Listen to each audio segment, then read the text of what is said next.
द्वारकापुरी में यदुवंश का संहार हो गया। भगवान कृष्ण भी परम धाम चले गए। अर्जुन जब भगवान जाने वाले थे ना, तीर लग गया था पैर में। अर्जुन रोते हुए बिलखते हुए पहुंचे, मेरे गोविंद ये क्या हुआ? कन्हैया ने कहा जो होना है वही हुआ, समय है इसका। एक काम करो पार्थ। कहा क्या? कहा जितना जल्दी हो सके हमारे महलों के राजा रानियों को द्वारकापुरी से अति शीघ्र लेकर के जाओ। कहां ले जाओ प्रभु? ले जाओ बरसाना, राधा रानी के सानिध्य में कर देना, उनके सत्संग में इनका जीवन धन्य हो जाएगा। और अर्जुन अब द्वारकापुरी डूब जाने वाले हैं इस सागर में, मैं भी जाने वाला हूं, अति शीघ्र तैयारी करो। क्या करते अर्जुन? रोते बिलखते रानियों को लेकर के चले, भगवान कृष्ण की पत्नियों को। रास्ते में गोविंद ने ही, हमारे कन्हैया ने ही भीड़ों का रूप बना करके लूट लिया इनको। अर्जुन का गांडीव काम नहीं आया। क्यों? उपदेश है, कृष्ण का उपदेश है अर्जुन को कि अर्जुन तू गांडीवधारी था, सर्वश्रेष्ठ, तुझसे बड़ा धनुर्धर कोई और नहीं था अर्जुन। लेकिन जब तक मैं तेरे साथ था तभी तक तो तेरी गांडीव में ताकत थी, और अब तेरे साथ छोड़ करके, तेरा साथ छोड़ के मैं जा रहा हूं, अब तेरा गांडीव भी तेरे किसी काम का नहीं। कोई नहीं जीता अर्जुन से तक कन्हैया साथ थे, लेकिन जब कन्हैया चले गए अर्जुन का गांडीव धनुष भी उनके काम नहीं आया। बोलते सच्चिदानंद भगवान की। अर्जुन आते हैं, संदेश सुनाते हैं युधिष्ठिर से। युधिष्ठिर ने कहा रे अर्जुन, इतना दिन के बाद तू आया पगले, ये संदेश लाया कि हमारे प्रार्थना हमें छोड़कर चले गए। अब मैं किसके लिए जीवित रहूं पृथ्वी पर? ये तो मेरे काम की चीज नहीं है।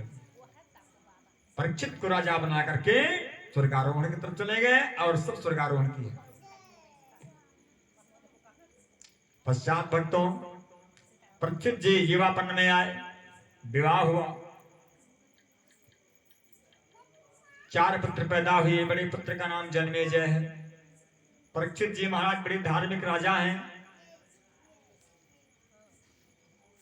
पूरे पृथ्वी पर इनका राज्य है। भूमंडल का राज्य परीक्षित जी ही करते वाले।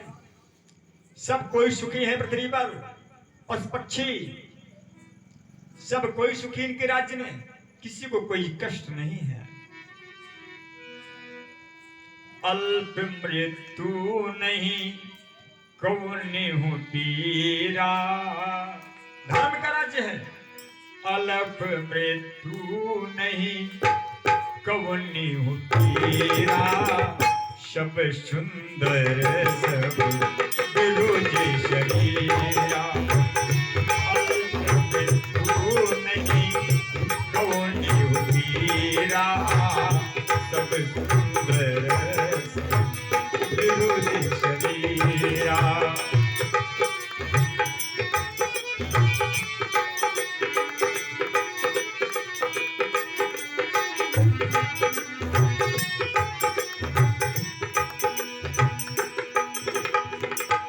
परीक्षित जी सोचते कि संतों की सेवा करने की इच्छा होती है, लेकिन संत सेवा करने देंगे नहीं क्योंकि हम राजा हैं, क्या करें। कभी कभी परीक्षित जी महाराज भेष बदल करके रात्रि में, भेष बदल करके रात में जाते संतों के आश्रम में, संतों को श्रद्धा इकट्ठा कर देते, आश्रम में झाड़ू लगा देते, सेवा जैसे भी करते छुप के करते। सत्संग प्रेमियों, एक दिन परीक्षित जी महाराज अपने खजाने में जाते हैं, और खजाने में जब गए तो भाई युधिष्ठिर का खजाना भरा हुआ है सोने चांदी जवाहरात से। देखा तो परीक्षित जी ने सोचा कि जो ये हमारे बाबा का मुकुट हमने लगा रहे हैं, इस मुकुट को लगाते बहुत दिन हो गया है, आप लोग बात न करिए, इस मुकुट को लगाते बहुत दिन हो गया है, तो इसे निकाल देंगे तो दूसरा पहन लेता हूं। भैया धर्मराज का मुकुट निकाल करके रख दिया परीक्षित ने, और खजाने में गए एक बड़ा सा चमकदार सोने का मुकुट उठाया, उसे पहन लिया। उस मुकुट को पहन करके परीक्षित जी राज्यसभा में आए और कुछ सैनिकों के साथ मृगया करने के लिए वन में निकल पड़े, घोड़े पर बैठकर। जब परीक्षित जी का घोड़ा परीक्षित जी को लेकर सुदूर जंगल में चला गया, परीक्षित जी रास्ता भूल गए। रास्ता परीक्षित भूल गए, सैनिक पिछड़ गए। परीक्षित जी के लिए बच्चे बोलते, शांत कराओ, बच्चों को शांत कराओ, बोल रहे हैं। बोल श्री हनुमान जी महाराज की। बाबा जी लिखते हैं,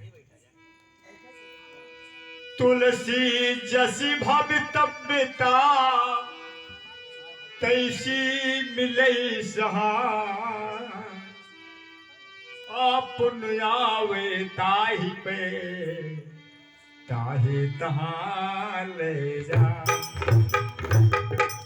खींच ले गया समय इनका।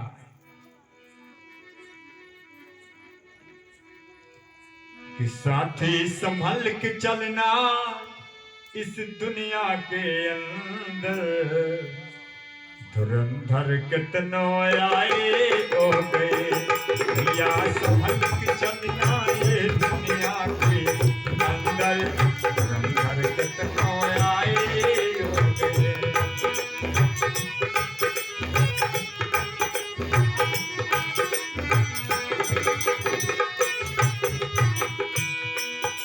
धुरंधर कितनो आए हो गए,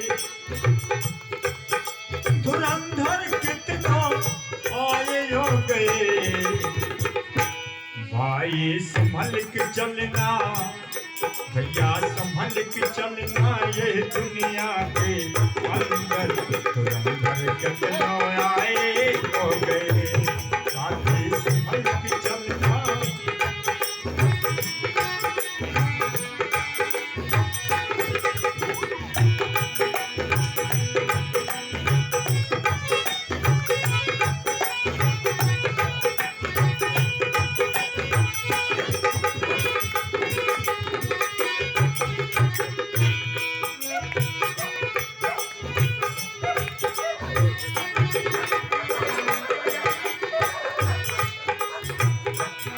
देखा परीक्षित ने उस घोर जंगल में, बोल श्री हनुमान जी महाराज के। उस जंगल में एक गाय खड़ी है, गौ माता। गौ माता की आंखों से आंसू झर रहा है, रो रही हैं। एक बैल खड़ा हुआ है वृषभदेव, वो गाय उससे वार्तालाप कर रही, पूछ रही है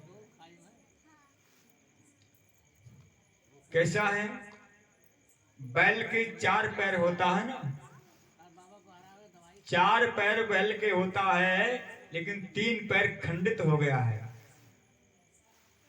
बैल का 3 पैर खंडित हो गया है, बस 1 पैर से ही बैल खड़ा है। और गौ माता बार बार पूछती हैं कि अरे देवता, अगर मेरे भगवान हमें छोड़कर गए ना होते तो तुम्हारी एक गति नहीं होती। वो कहते हैं कि मैं बार बार धर्म की स्थापना करने पृथ्वी पर आता हूं, और लीला खत्म करके जब वो चले जाते हैं तो धर्म तो अकेला पड़ जाता है। वो बैल कोई और नहीं, साक्षात धर्म है, और जो गौ माता है कोई और नहीं, साक्षात पृथ्वी माता है। वार्तालाप कर परीक्षित जी ने दूर से दोनों का वार्तालाप सुना।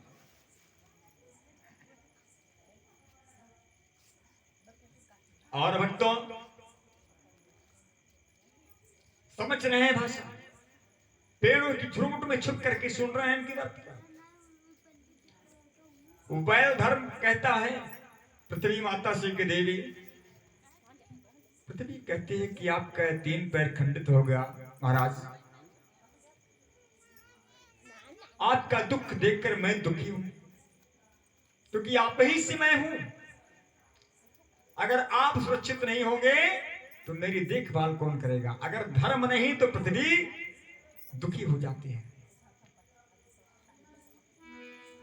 जब जब धर्म पर विपत्ति आती है तब तब पृथ्वी माता गौ का रूप बना करके भगवान से अर्ज लगाती है, त्राही त्राही मच जाती है दुनिया में।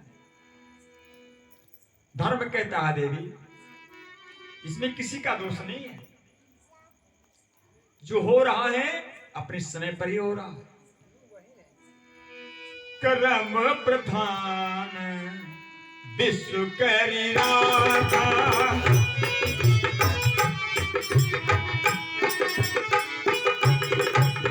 कर्म प्रधान विश्व करी राधा,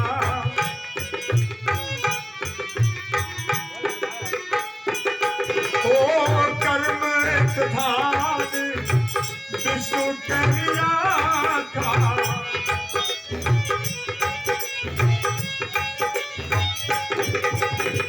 जो यश करे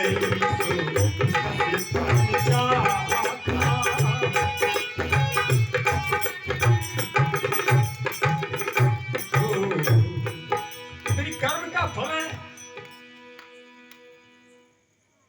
इतने में महाराज परीक्षित वहां आ जाते हैं। परीक्षित जी जब सामने आ गए तो गौ माता अंतर्ध्यान हो गई। बचा वहां अकेला वृषभ, एक पैर है। इतने में परीक्षित जी ने देखा कि एक बहुत लंबा चौड़ा प्राणी, काला काला काजल की तरह काला है, बड़ी बड़ी मूछें हैं, हाथ में नंगी तलवार है, विशाल काय शरीर है, सिर पर सोने का मुकुट लगा है और उस तलवार से वृषभ का वो भी पैर काटने जा रहा है। जो बैल एक पैर से खड़ा है उसका भी पैर काटने जा रहा है। परीक्षित ने कहा, रे हो, हमारे राज्य में इतना बड़ा अन्याय। हमारे बाबा का राज धर्मराज थे, हमारे बाबा, उन्होंने कहा था कि पुत्र अपने सामने गौहत्या होते मत देखना, अधर्म होते मत देखना,